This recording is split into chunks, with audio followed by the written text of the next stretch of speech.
देबे जान मुसीबत संयम तोहरे ऊपर भारी बा तुरंत पार करन लेकिन तोरे नाम लो माइंग दे हम बोलो बढ़िया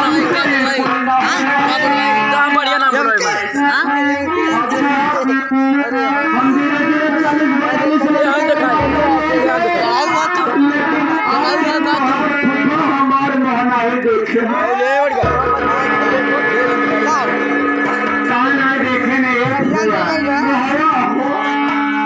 लेकिन हम ऐसे तोरे मुड़े पे बोलाई तब कह दे जैसे राय बच्चा हां कनिका हां कनिका तो नाम लेके से मुड़े पे को दिखाई दे को दिखाई दे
कि महेश गौतम हमारे छोटे भाई ये 11 रुपए का पुरस्कार देते हैं इस पर खुद करके हमारी पार्टी को घोषणा करती है।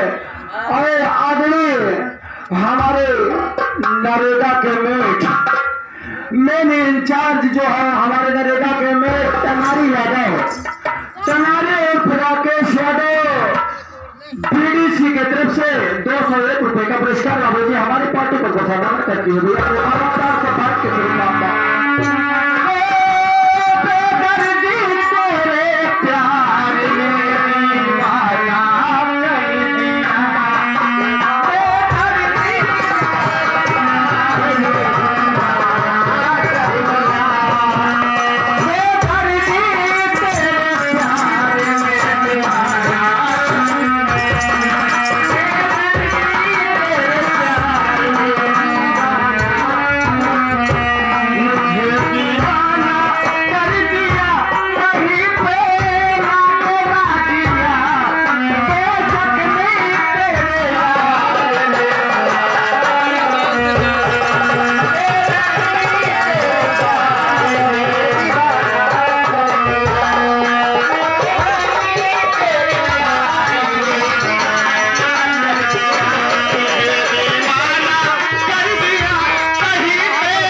कितना चैन से बैठा बा तू जाओ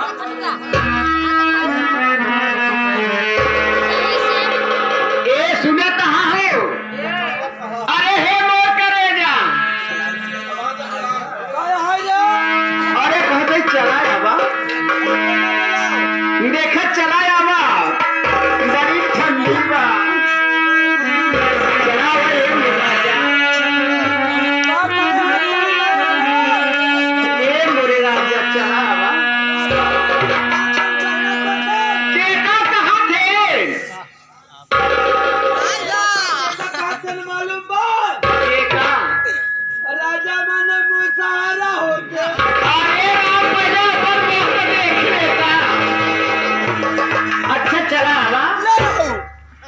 मोर करेजा चला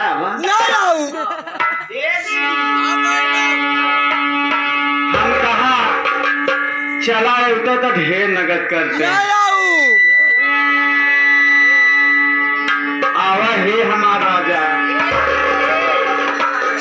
हम तुमसे मोहब्बत करके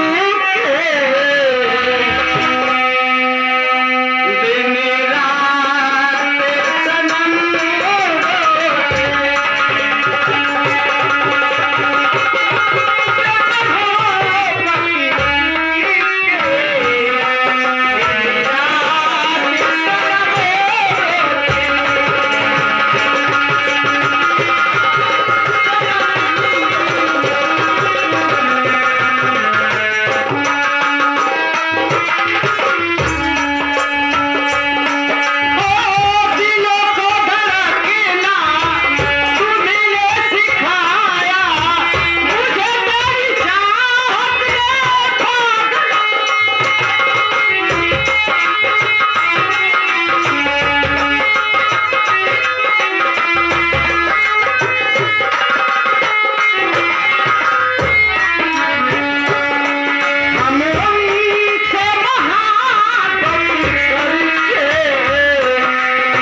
बोले जा आदरी हमारे उदय राज यादव के चाचा श्री ये 11 रुपए का पुरस्कार देते हैं बाबू जी। हमारी पार्टी को घोषणा मैंने करती है और ये 21 रुपए का पुरस्कार हमारे आजा अमृत लाल गौतम जो कि नवापुर के निवासी 21 रुपए का पुरस्कार करते हैं बाबू जी। हमारी पार्टी को घोषणा मैंने करती है और आदरणीय हमारे चाचा विनोद उर्फ साधु आदरणीय 201 रुपए का पुरस्कार करते हैं बाबा जी। इनका देखा का नाम बाकी रच के हमारे ओरी ध्यान दिया हाथ जोड़ के कैसे के हरजन सीट में बड़ी जोर से हमारी तैयारी बा। अगर हरजन सीट भाई तो जवन बा हम है कि ध्यान दे जाया ये हमारे करेजा कहाँ चला गा रहे का कहा चाहता हूँ ये बोला जब से हम तोके देखी बनाई ने हमार दिन और रात एक हो गया था। एक काम करे चला जा बाजार से नईकी आलू सस्तान वो लेते सोचा भाई वही का आलू दम बना कह दोपहरिए कलेवा करा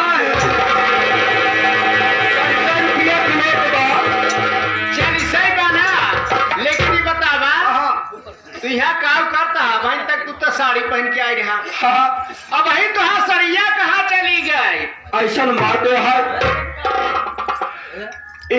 जवन बाहर मेहरार वाला मेला लगा रहा और हमका सोचा कि हम कैसे जात एक हमारी हम अपन भेष बदल के ही चला आए रहे माने यहाँ तू भेष बदल के चला आए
तो हम कब ना आइए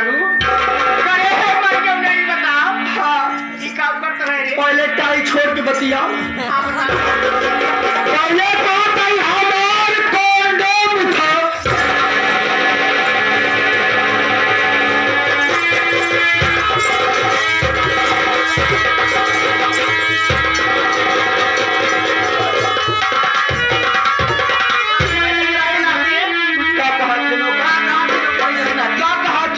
अच्छा कंटो हमारे कंटो उठा माने एकदम मेडिकल में ले आई गए हमने एजेंसी दिखावे चक्कर में पड़े है और तब से डायरेक्ट मेडिकल में ले आई गया मेडिकल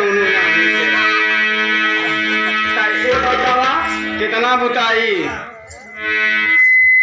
कहा बताई ये बतावा तू कहाँ से चला आवत है और कहाँ तक चला जावे हम देखा आज 3 दिन है जब बगैर खाए पे गणेश निकला है नौकरी के तलाश में नौकरी नहीं मिले बल्कि छोकरी हमसे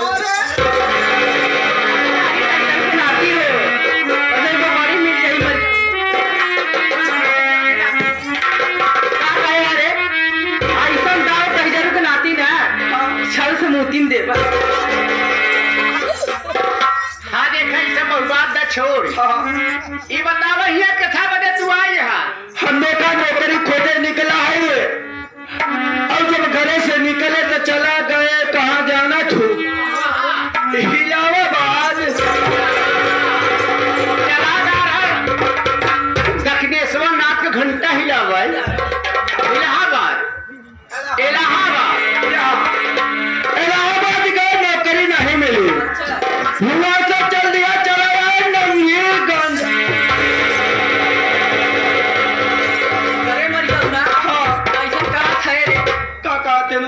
जंगीगंज का थे। हाय हाय ओ माय गॉड, नहीं गंज नहीं बल्कि उघारीगंज चला आया मरिगाउनु। अरे के दहिजरू बनाती जंगीगंज का। अच्छा जंगीगंज आए, जंगीगंज में कौनो देखा किराना के दुकाने पे नहीं नौकरी लगी। अच्छा वहाँ से चलते चलते चले आए, कहा जाने थे, वहाँ से चले आए धोतीगंज।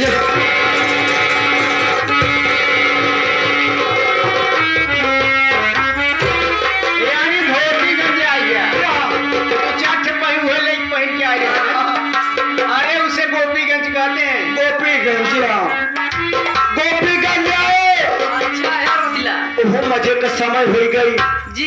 देखा ताका चारों कहती हाँ। हम कहा सरवा करके कतऊ बीज बनाता हाँ। गोपीगंज में खिलौना लेबराना मिल जाए, लेकिन वह नहीं मिला।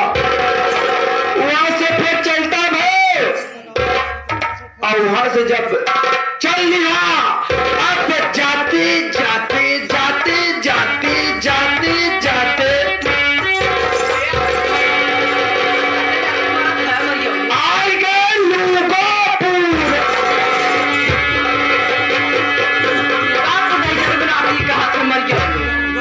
जरूर आती होकर रुगापुर कहा थे। अच्छा हवाई अड्डा जा उगापुर उगापुर उगापुर आए। वहां देखा बहुत बड़ा का हवाई अड्डा रहा। हमका वहाँ झरने मारे के मिल जाए तो बहुत जान लग कि हमार पेट पर्दा चले। हाँ कोने ओ नौकरी नहीं मिली, हुआ से चल दिया। जाते जाते जाते जाते जाते जाते चला आए कहाँ लदोही आया हुई लद से गिर गया ना। अब तू यहाँ चला आया। अरे बाबा उसे भदोही कहते हैं। भदोही आई गए इंदिरा मिल। वहां से का काम किया, पकड़ लिया आठौरे का साथ।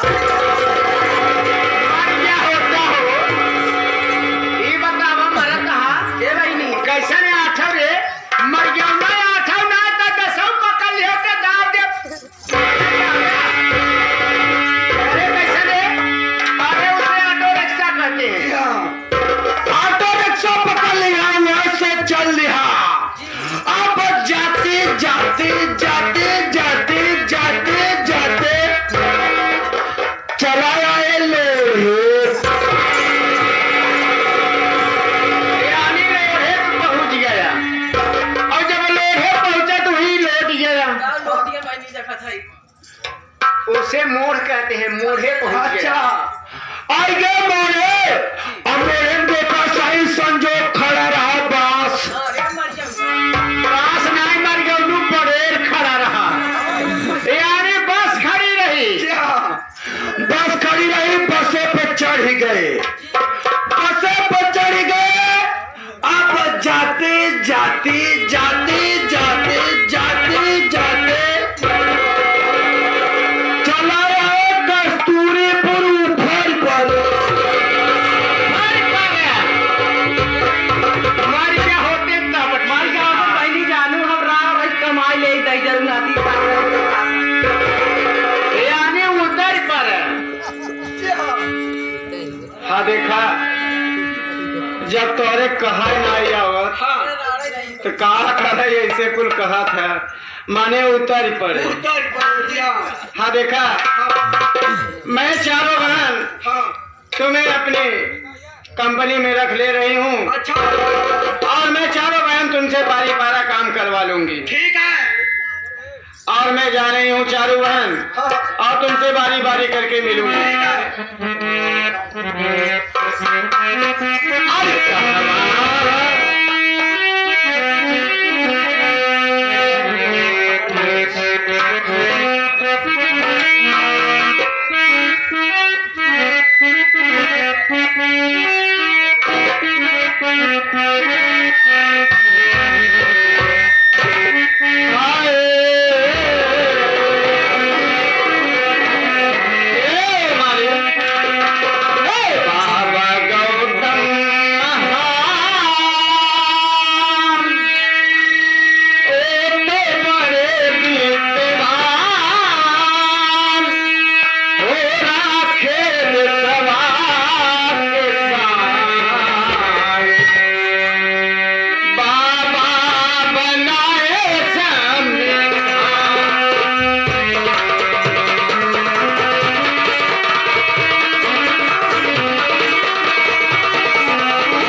20 की नोट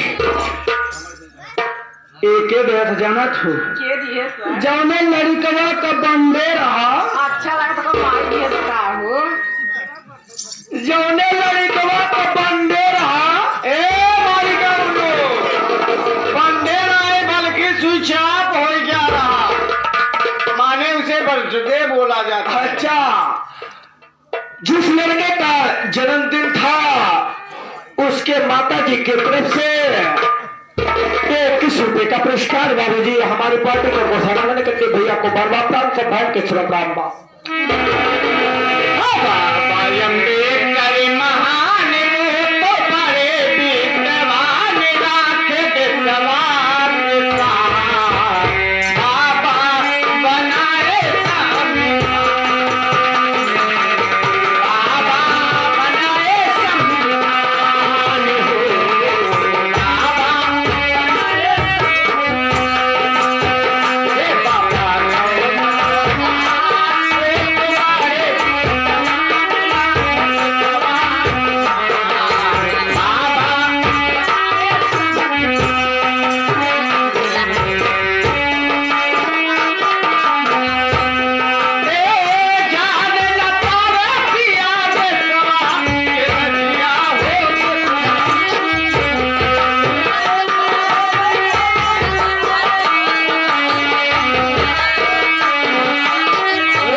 हमारे बड़े भाई साहेब उदय राज यादव जो कि 11 रुपए का पुरस्कार मधुपुर के निवासी बड़े भैया के बाबा प्राण से भाई के श्रोताम्बा आदरणीय हमारे सारे भाई जी की तरफ से 50 की नोट में से 21 रुपए का पुरस्कार भीम इनका नाम है भीम गौतम ग्राम सभा गलाइया के धरती से 50 की नोट में से 21 रुपए का पुरस्कार भैया के बाबा प्राण से भाई के श्रोताम्बा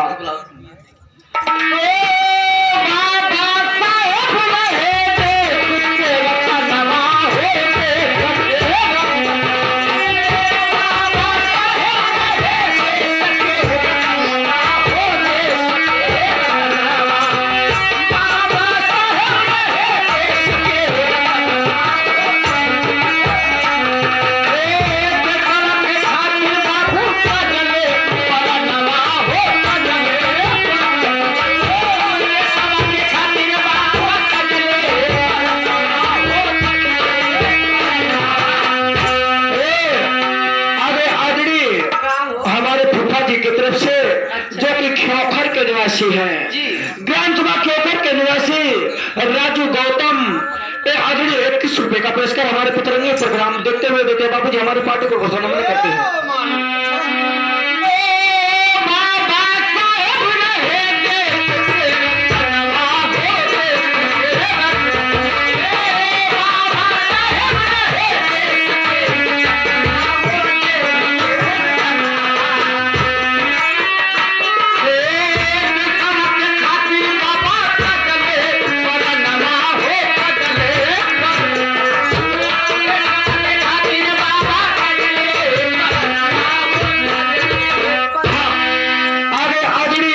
हमारे बड़े भाई साहब महेंद्र यादव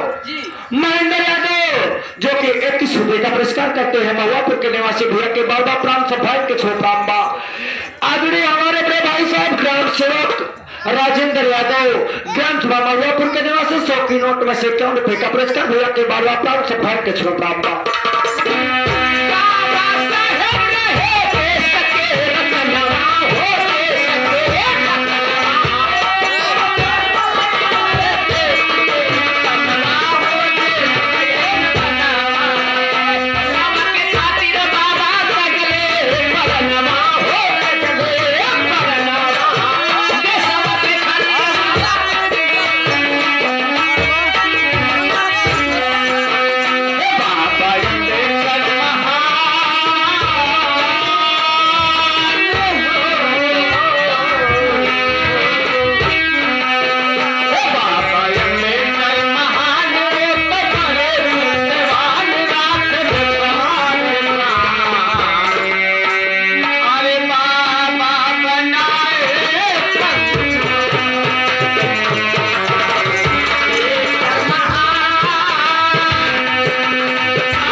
चचा जो कि महुआपुर के निवासी 11 रुपए का पुरस्कार देते हैं। हमारे पार्टी को घोषणा करते भैया को बार प्राण सब भाई के स्वरूप राम बा।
धर्मेंद्र गौतम जो कि बनकट के निवासी है बाबूजी 21 रुपए का पुरस्कार भैया के बाबा प्राण सब भाई के स्वर में प्राण बा। और 51 रुपए का पुरस्कार हमारे विनोद प्रसाद हो जो कि हरजन सीट में भैया 80 सीट में बड़े जोर तोड़ से तैयारी कर रहा है प्रधानी का। और 11 रुपए का पुरस्कार यानी के गौतम ग्राम सभा महुआपुर के निवासी बच्चे भैया के बाबा प्राण सभान के स्वर प्राण बा। इनका कहना था बेवफाई गाना। और 11 रुपए का पुरस्कार 21 रुपए का पुरस्कार हमारे बड़े भाई साहब उदय राज यादव की तरफ से हमारे भैया के बाबा प्राण सभान के स्वर प्राण बा। लेकिन देखा हो तो लहेली करत जा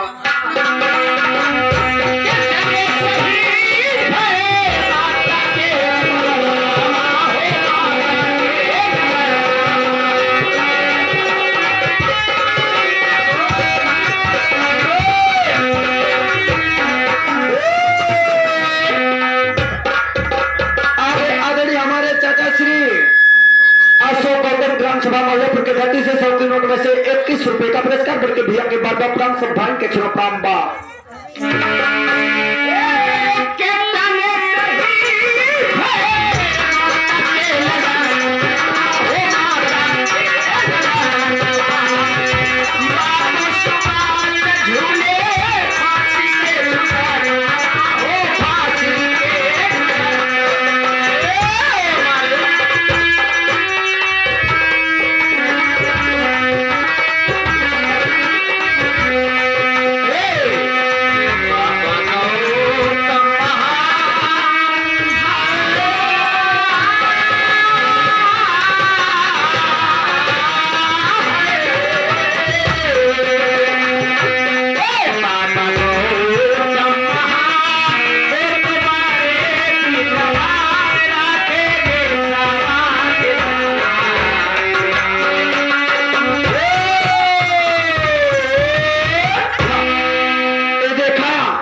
हमार सरवाइन हमार सरवाइन गढ़वाली सूर्याओं वार्ड नंबर 6 से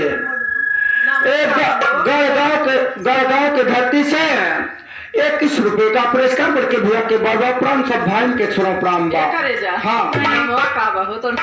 हमारे सरवाइन का नाम बहुत खूबसूरत बा।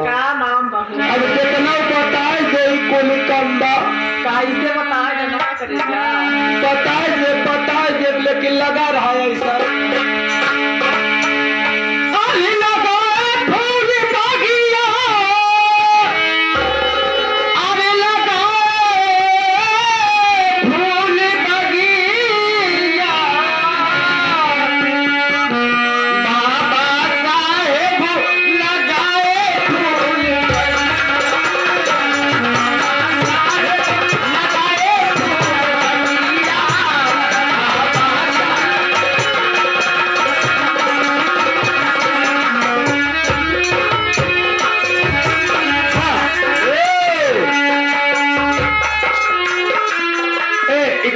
का पुरस्कार हमारे भाभी जी की तरफ से 11 रुपए का पुरस्कार भाभी जी के चरणों में बाबा प्राण से भाई के छोराम्बा और 11 रुपए का पुरस्कार शिवा भाई हमारे कहे 56 छोरे 72 वाला आवाई गया लौंडा महुआपुर वाला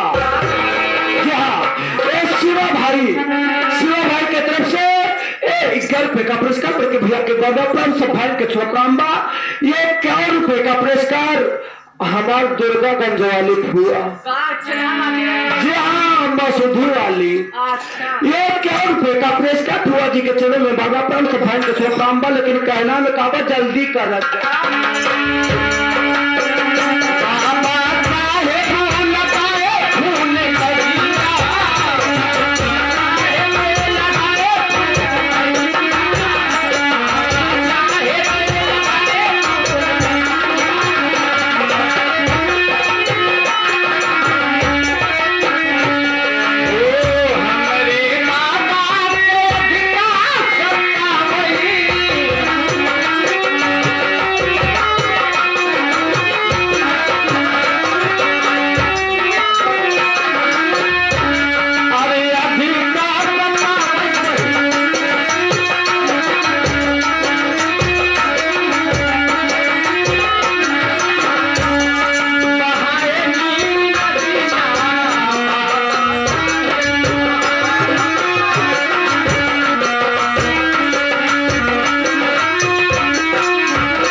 तेरी बेटी ही नहीं कहीं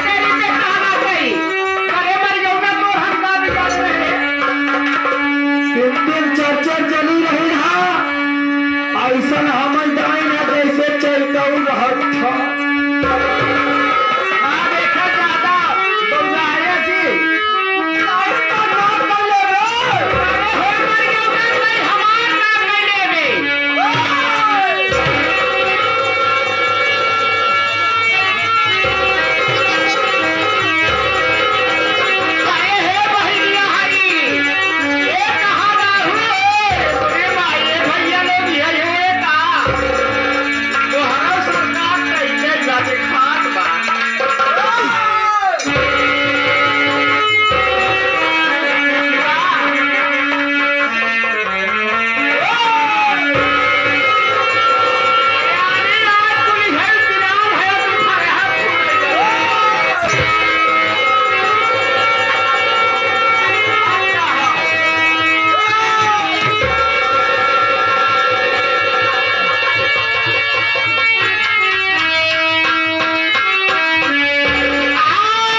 शिव पर खुश होकर देते हैं बाबू जी हमारी पार्टी को प्रधानमंत्री करती है भैया को बाबा प्रेम से भाई के छोटाम्बा ये 11 रुपए का पुरस्कार आदरणीय हमारे बड़े भाई साहब उदय राज यादव ये 11 रुपए का पुरस्कार करते हैं बड़के भैया के बाबा प्रेम से भाई के छोटाम्बा और ये 11 रुपए का पुरस्कार हमारे छोटे भाई महेश गौतम जो कि महुआपुर के निवासी बड़े भैया के बाबा प्राण से भाई के छोटाम्बा आवत ही कहा अकेला जियरा केकर मनवा राखे अकेले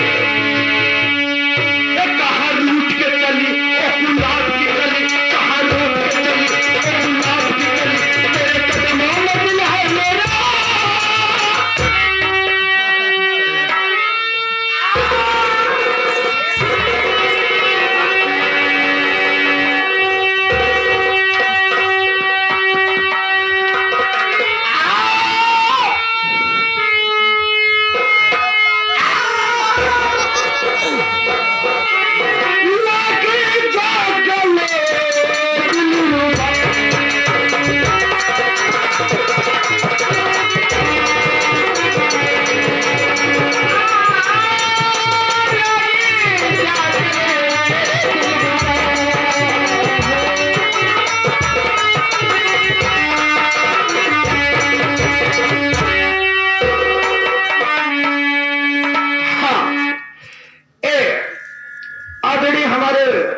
बड़े पिताजी कांता प्रसाद उर्फ सुकरू गौतम जो कि खड़गपुर के निवासी हैं 11 रुपए का पुरस्कार पाते हैं बाबा जी हमारी पार्टी को प्रोत्साहन करती है और 11 रुपए का पुरस्कार 21 रुपए का पुरस्कार हमारी छोटी बहन जो कि रंजना ये 21 रुपए का पुरस्कार करते हैं बाबू जी हमारी पार्टी को प्रोत्साहन करती है और 21 रुपए का पुरस्कार हमारा छोटका बेटा राना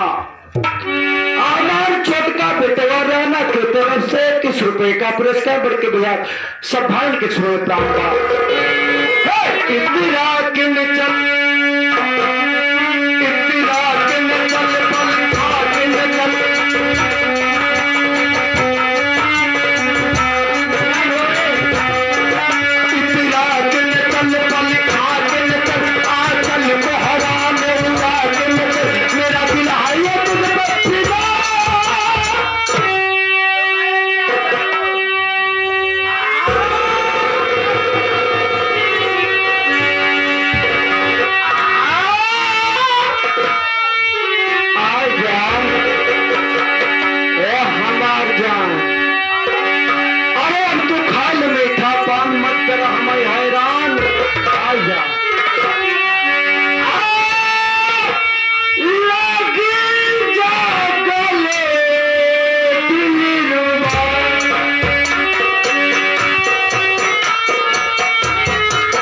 लेकिन हाँ देखा एक फिल्म निखरा रहा हमारी लड़कैया में जेकर फिल्म का नाम रहा जिद्दी आसिफ ताम हवा में क्या आशिक है यानी जिद्दी आशिक चला आज बहुत देखा था अरे आज चलेगा नहीं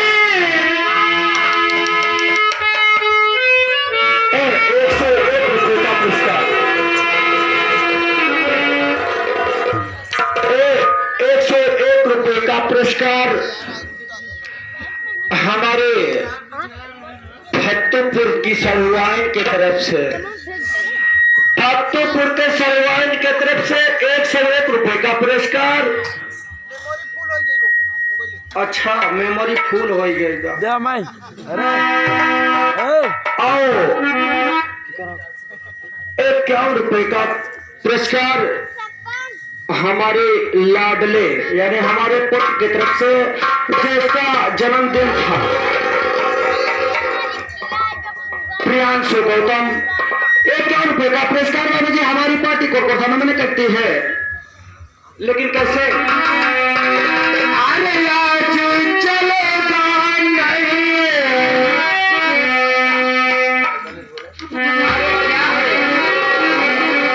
अरे आज चलेगा नहीं,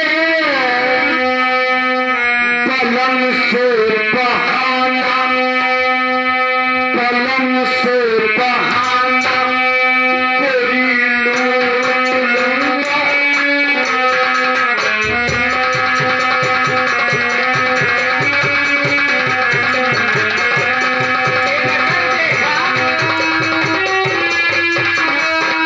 इनके बाबू का राजवान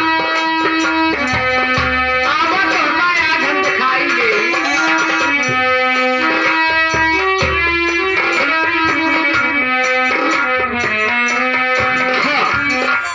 आगे आदरणीय हमारे बड़े भाई साहब गौरव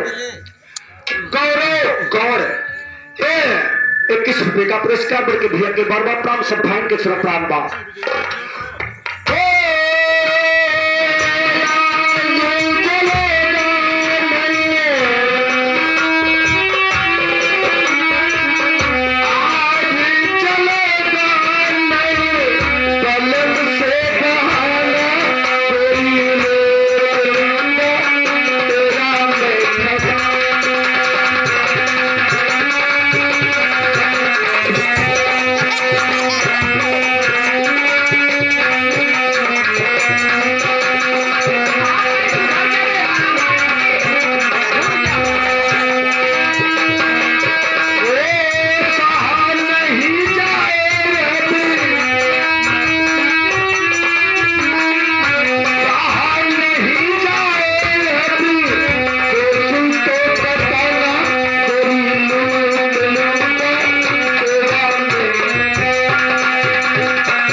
हमार युवा कर्मठ प्रत्याशी भी ललकार रहा बा, जौन हरिजन सीट 80 सीट में तैयारी कर रहा बा।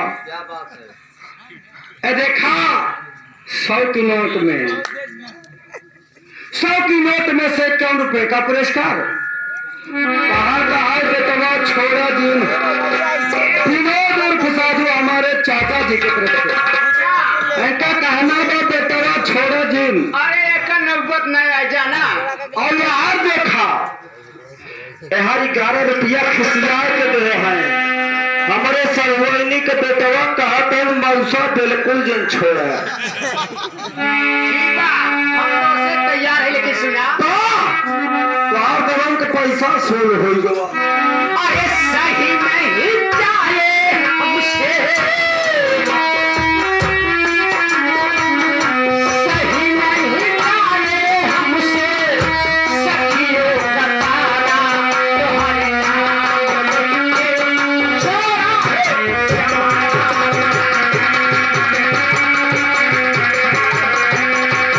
सही नहीं चाहे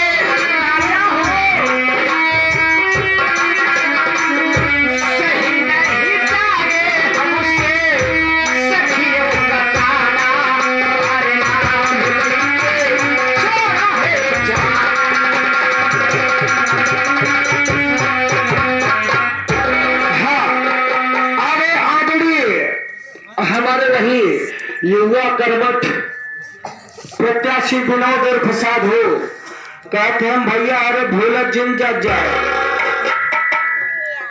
कहा बोलत जिन जात जाया ये जान ला अगर ओट के पीछे हमार जान मगबत दे देव लेकिन हमें विजयी बनाए के छोड़े 21 रुपए का पुरस्कार करके भैया के बार बार प्राम सब भाई के छोड़ प्राम बा आए 21 रुपए का पुरस्कार हमारे ये देखा भतीजा है हमारे जय हिंद जो कि बदलीपुर के धरती से चलकर आए हुए हैं 21 रुपए का पुरस्कार करते हैं बाबूजी हमारी पार्टी को प्रोत्साहन करते हैं और 21 रुपए का पुरस्कार हमारे पिंटू यादव जो कि महुआपुर के निवासी है पिंटू यादव जी की तरफ से 21 रुपए का पुरस्कार बल्कि भैया के बाबा प्राम से भाई के छोड़ प्राम बा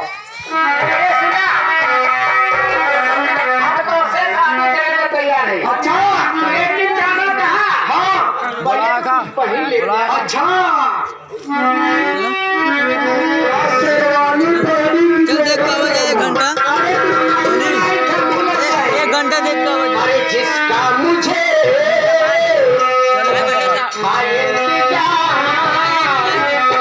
जिसके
मुन्नर गौतम जो कि खड़गपुर के निवासी है 21 रुपए का पुरस्कार हमारे इस कला को खुश होने देते हैं बाबू जी हमारी पार्टी को घोषणा करते हैं